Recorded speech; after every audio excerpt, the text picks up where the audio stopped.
Guyyaan har'aa Feebruaarii 11 bara 2026 akka lakkoofsa faranjootaatti.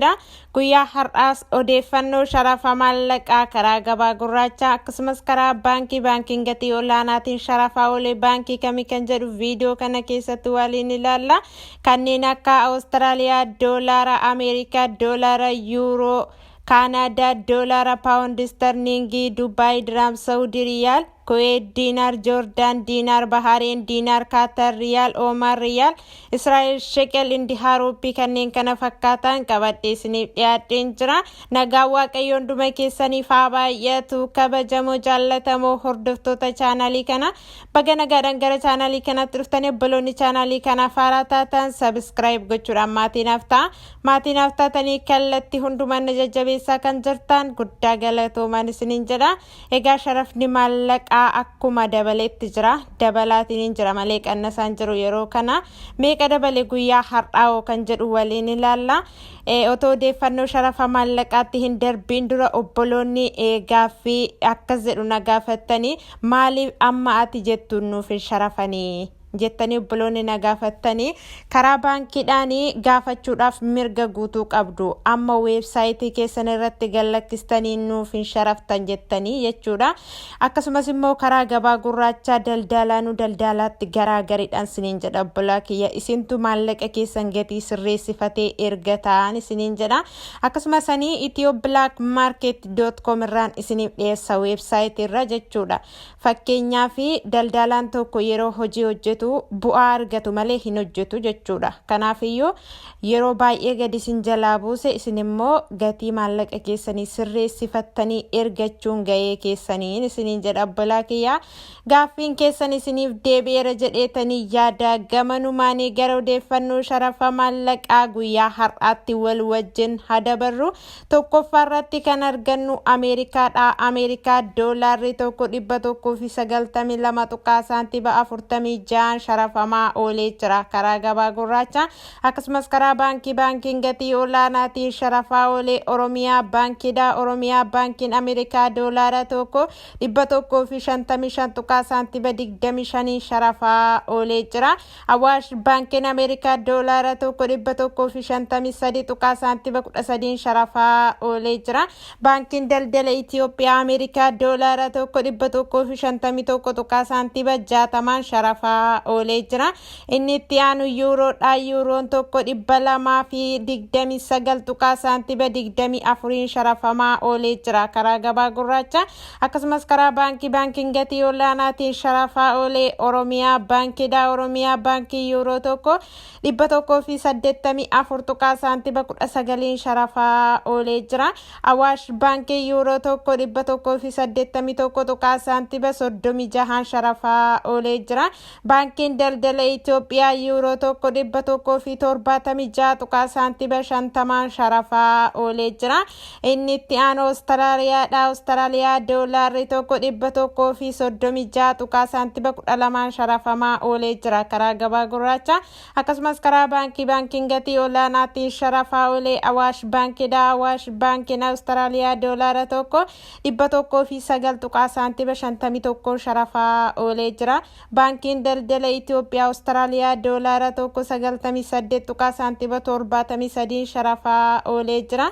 Inni itti aanu Paawundi Sterliingidha. Paawundi Sterliing tokko 263 tuqaa saantiba 18 sharafamaa oolee jira karaa gabaa gurraacha.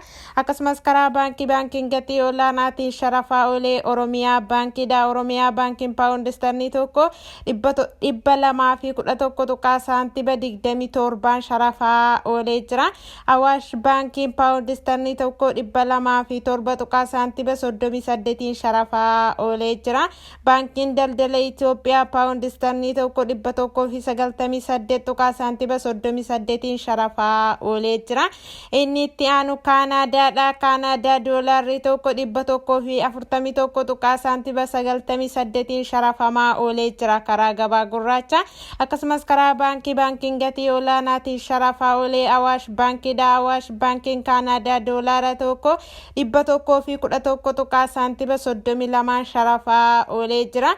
Baankiin daldala Itoophiyaa Kaanaadaa doolaara tokko 107.57 sharafaa oolee jira. Itti aanu Indihaadha. Indihaa ruuppiin tokko 2.12 sharafamaa oolee jira karaa gabaa gurraacha. Akkasumas karaa baankiin gatii olaanaatiin sharafaa oolee Awaash baankiidha. Awaash baankiin Indihaa ruuppii tokko 2.00 sharafaa oolee jira. Baankiin daldala Itoophiyaa Indihaa ruuppii tokko 1.68 sharafaa oolee jira. Inni itti aanu Saudiidha. Saudii riyaalli tokko 51.36 sharafamaa oolee jira karaa gabaa gurraacha. Akkasumas karaa baankiin gatii olaanaatiin sharafaa oolee Awaash baankiidha. Awaash baankiin Saudii riyaala tokko 43.05 sharafaa oolee jira. Oromiyaa baankiin Saudii riyaala tokko 41.60 sharafaa oolee jira.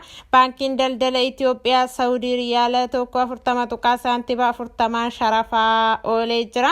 Inni itti aanu Kuweetidha. Kuweet diinaarri tokko 626.75 sharafamaa oolee jira karaa gabaa gurraacha. Akkasumas karaa baankii daldala Itoophiyaa Kuweet diinaarri tokko 484.60 sharafamaa oolee jira.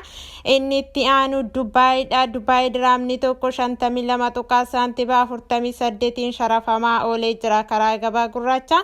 Akkasumas karaa baankiin gatii olaanaatiin sharafaa oolee Awaash baankiidha. Awaash baankiin Dubaay diraamii tokko 43.99 sharafaa oolee jira. Oromiyaa baankiin Dubaay diraamii tokko 42.47 sharafaa oolee jira. Baankiin daldala Itoophiyaa Dubaay diraamii tokko 41.28 sharafaa oolee jira. Inni itti aanu Kaataridha. Kaatar riyaalli tokko 51.35 sharafamaa oolee jira karaa gabaa gurraacha. Inni itti aanu Oomaanidha. Oomaan riyaalli tokko 500.93 sharafamaa oolee jira karaa gabaa gurraacha. Inni itti aanu Israa'elidha. Israa'el sheqel tokko 62.50 sharafamaa oolee jira karaa gabaa gurraacha. Inni itti aanu Joordaanidha. Joordaan diinaarri tokko 271.52 sharafamaa oolee jira karaa gabaa gurraacha. Inni itti aanu Bahaarinidha. Bahaariin diinaarri tokko 510.78 sharafamaa oolee jira karaa gabaa gurraacha. Odeeffannoo sharafa maallaqaa guyyaa har'aatiif qabadhee isiniif dhiyaadhe kana fakkaata.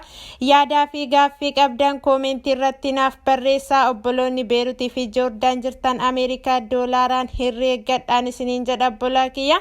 Qophiin kun yoo isinitti tole laayikii godhaa. Hiriyoottan keessan firoottan keessaniif fayyada jettanii yoo yaaddan sheerii gochuun dagatiina. Hamma xumura qophii kanaatti nu wajjin waan turtaniif guddaa galatoomaa. Haga qophii biraa yookiin viidiyoo biraatiin walitti deebinutti nagaa keessa tura.